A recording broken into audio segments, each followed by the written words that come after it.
So what has changed is technology that's gone into the servo for increasing performance, and also the materials that are used for them. So there's a lot more choice these days.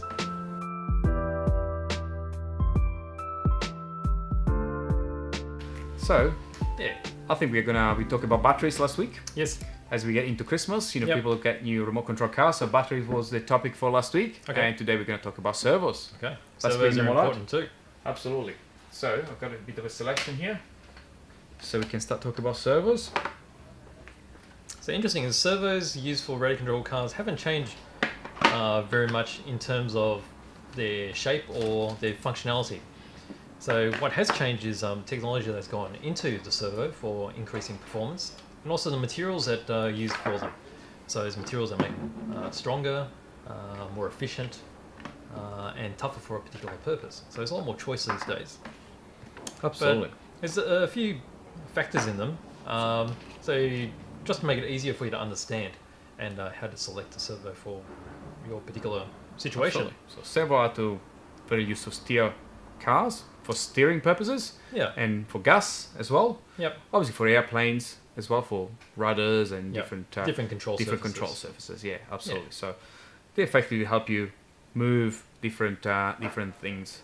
Yeah. Within your remote control vehicle. Yeah. And those are the different types and different Yes. shapes. That's right. So Well, I guess with the shape, they're basically, as you can see here, they're basically a block type setup. So with inside, on the bottom there'll be a control board. So you got the wire that goes to the control board. So the wire's got three parts to it. There's a positive, a negative, and a signal. So hence the positive is for positive battery, negative for negative battery, and then the signal tells it how far to move. And then from the board will power the motor, which is mounted inside, and then there's a series of reduction gears within the top section to your final output gear, and then you normally have a horn which moves back and forth.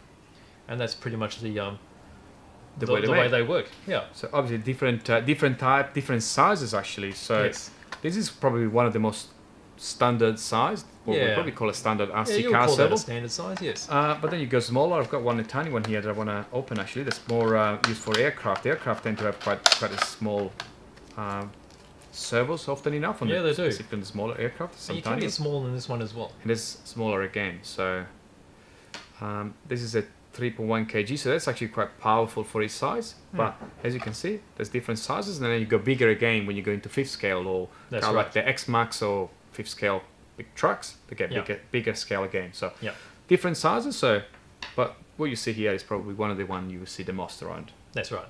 Then this servo can be analog and digital as well. That's right. So traditionally, the servos were released as an analog type. So it had an analog signal that went to the controller. Over the years, they've come out with digital. So digital has higher resolution. So it sends a more, a finer signal so that the actual output can move at finer increments. Because it actually moves at steps if you magnified it. And digital would generally have twice the resolution at least compared to analog. Obviously, everything needs to match. Your radio right. needs to be able to control digital. Yes. And all that. So Yes. always, you need to make sure that your equipment is all kind of Yes, it's capable kind of. of capable Yes, because with some of the simpler analog type Yeah. radios, if you try to drive a digital servo, the servo may continue to hunt because Yes. it's only getting half the information it's expecting. Correct. And it'll keep ticking, and it could get to a point where it starts wearing itself out. It can Absolutely, overheat. and it won't work too well. Yes. So, and then we have the type of motor inside. So it can be Yes. brushed or brushless as well. That's right. So with brushless, there's a few different types as well. So the cheaper motors would be, I guess, brushed with the brushes in them, and then you can also get coreless motors. Yeah. And then from there you go on to brushless. Yeah, top of the range. So Yes. they're more effective from a power consumption as well. So when you're racing, and you do longer races, you only can fit a smaller battery in your car. So Yes. some of the older servo tend to use a lot more power really, and the modern servo are a lot more efficient. So you Yes. can probably get a good hour of runtime Yeah. on your battery, specifically when you race nitro cars. Well, that's right. Yeah, because the brushes are so much more efficient, Yes, and also has a lot more power for its size. exactly, and more powerful as well. So. Yes. And I guess the way you choose a servo is the specifications. Just two key parameters, Yes. obviously speed and torque, Yes. obviously. So speed is how fast it goes from one side to the other, Yes. and torque, how much effectively power does the servo Yes. How much it can output. pull. Can Yes. pull, absolutely. So these are the two key parameters, and normally the same servo can come in high speed and high torque That's because right. it's metal So- gearing effectively. Well, that's it. So you'll quite often see servos in the same series, which may have a slightly different part number, simply because the guts of the servo are the same. So the Yep. motor and the control board will be the same, and it's altering the output by a different gear ratio. So you may make it operate faster, but you give up a bit of the torque. But if you go the other way, if you increase the torque, it will move slower. So there's a bit of a trade-off depending on what you And need. obviously the voltage has something to do with that as well. So It does.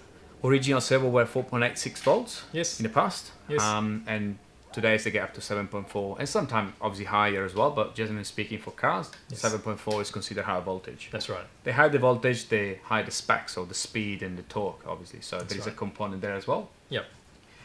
And talking about gears, obviously there can be plastic gear and metal gear and titanium as well, That's right. obviously. Yes. So So plastic is traditionally nylon top gears. Yes. They're reasonably tough, but they don't handle shock very well. So all your standard type of servos will be plastic, which is fine in most situations.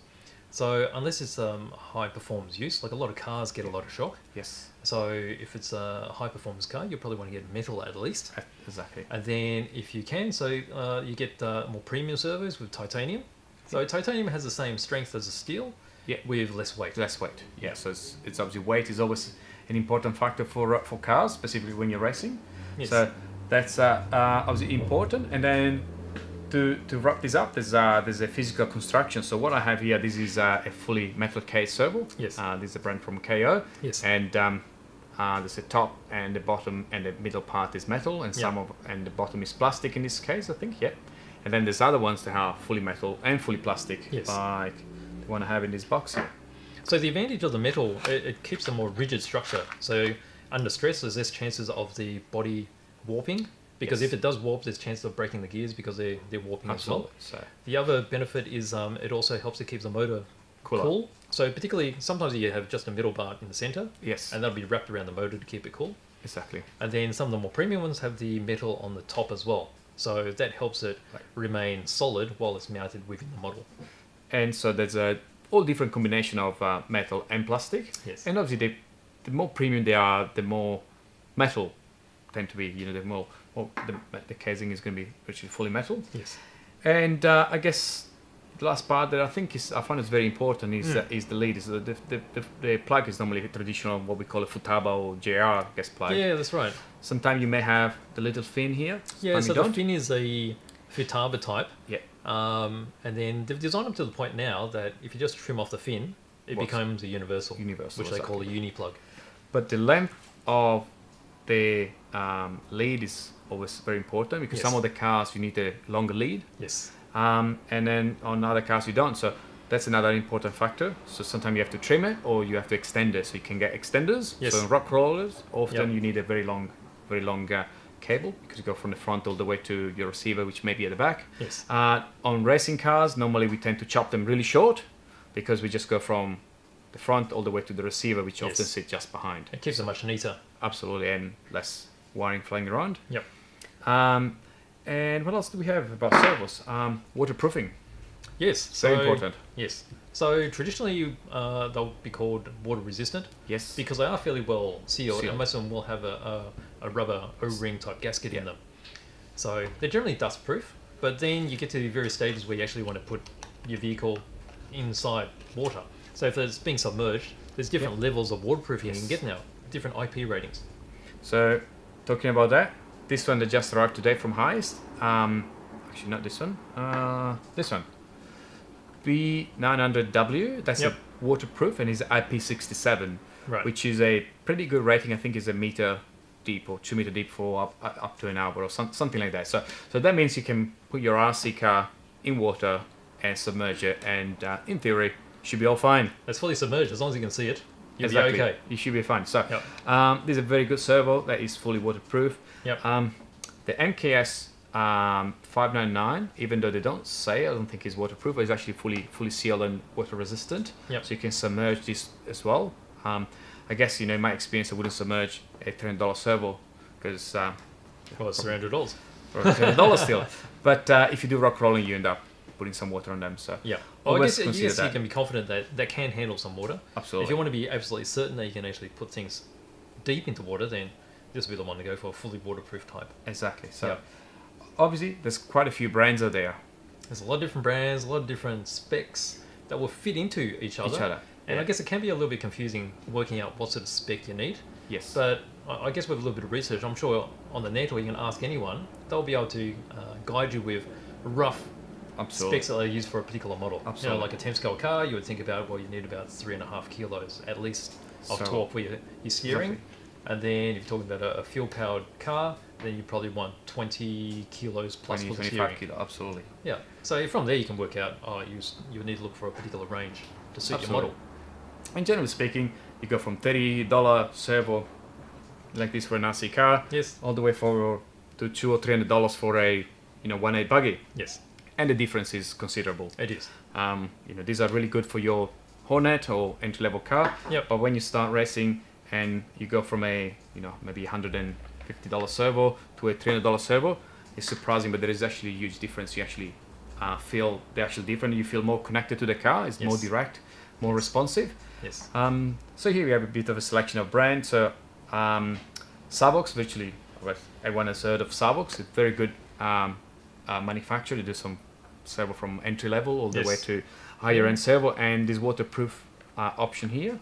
Yep. Huge range. High Tech is a very established brand. Yes. Been manufacturing Yeah, servo they've got a for massive a very range. long time. Yes. And then we have here MKS. Yes. which I was That's a very talking before. premium. Very premium servo. They're very well known for helicopters and high-end kind of servos. There's a few different versions as well in their range. Mhm.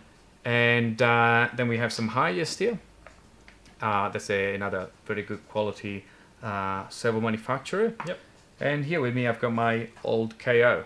KO classics. That is probably one of the best servo I ever used. And I have to say that I got some really good service from this company as well in the past. So I actually burned the servos by reverse polarity. And yes, it does happen. And it's always bad news.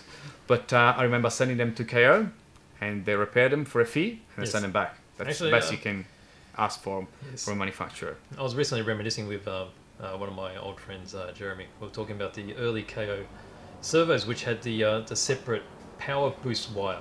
So it used to be a blue wire, which you connected up to 7.2 volts. So bypassing the BC directly to the battery, you had to make sure you had the choke in there, Yes. so it didn't explode. Yes. And they were phenomenal servos.